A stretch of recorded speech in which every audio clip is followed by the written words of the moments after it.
outside of that, the other Intercontinental Championship matchup between Dominik Mysterio and Penta.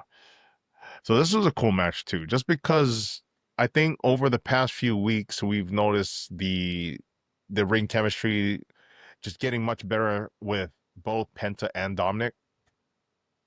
I gotta say this, Dominic's definitely come a long way in terms of in-ring skill set. I agree.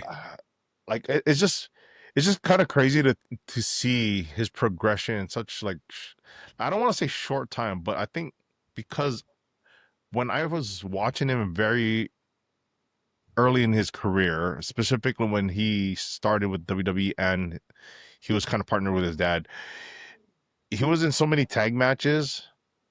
Like even if you think about like his time during Judgment Day, he was also in a decent amount of tag team matches. And now I'm seeing him as a singles competitor a little bit more now, especially because he's the IC champion.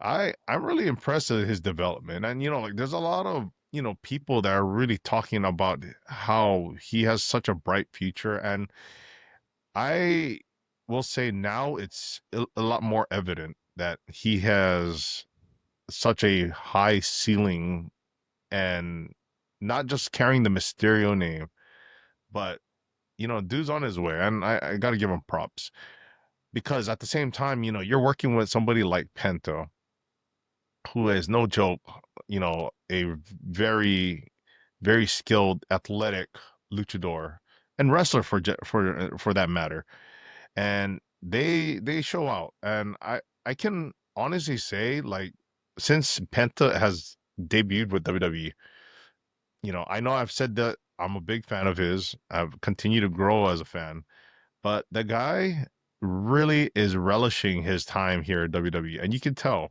you could just tell, like, just in the first few months that he's been around, he's definitely relished his time and really made a prominent name for himself on the Raw roster.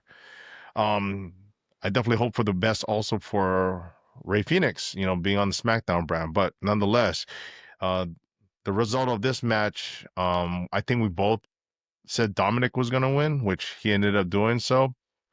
But it was a nice, interesting way of how he did it because, yeah, like I hate to see Penta taking a lot of L's lately, especially because it's like, I oh man, agree. he was on like such a hot streak, but lately he's been taking L's.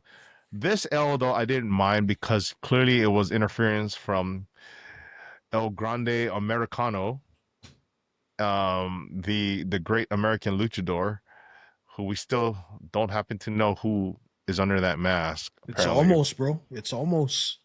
But I guess we're gonna have to find out shortly.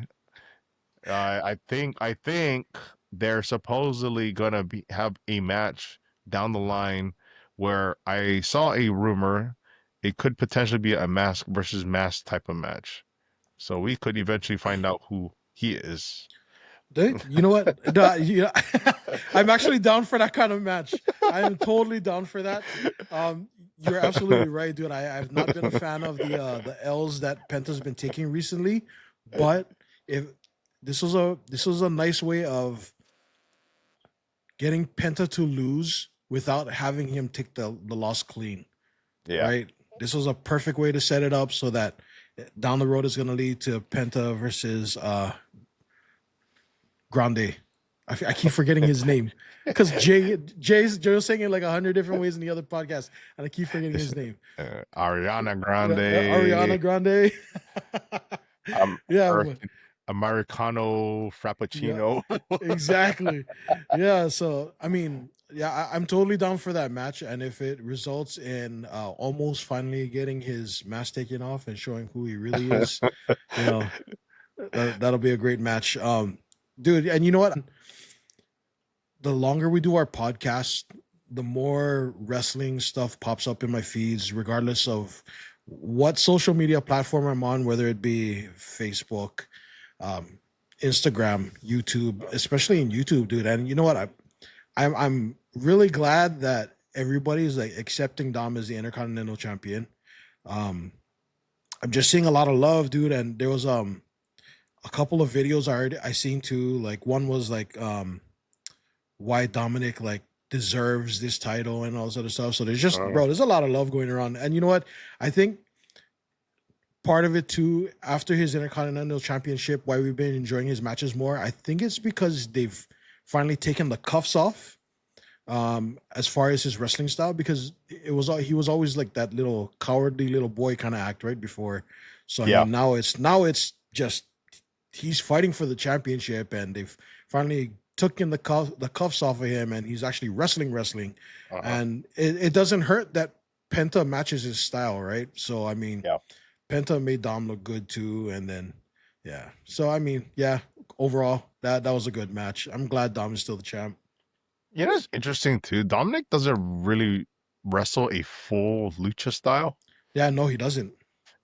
but he does kind of like fall in line with like the, cruiserweight, so to speak, right? So he can do like a little bit the high flyer like move set, and at the same time kind of mix into the whole lucha style. So Would it's it nice. It's kind of would it nice. be fair to say it's a Tex-Mex? True, but the dude's from San Diego, so Yeah, not true, true. which I personally think they have better Mexican food there than Texas Tex-Mex style. Tex-Mex. Yeah. Thank you for watching the LTS Wrestling Podcast. If you enjoyed that video, go ahead and click on the link to watch the full video. I'll see you on the side. Can you dig that, sucker?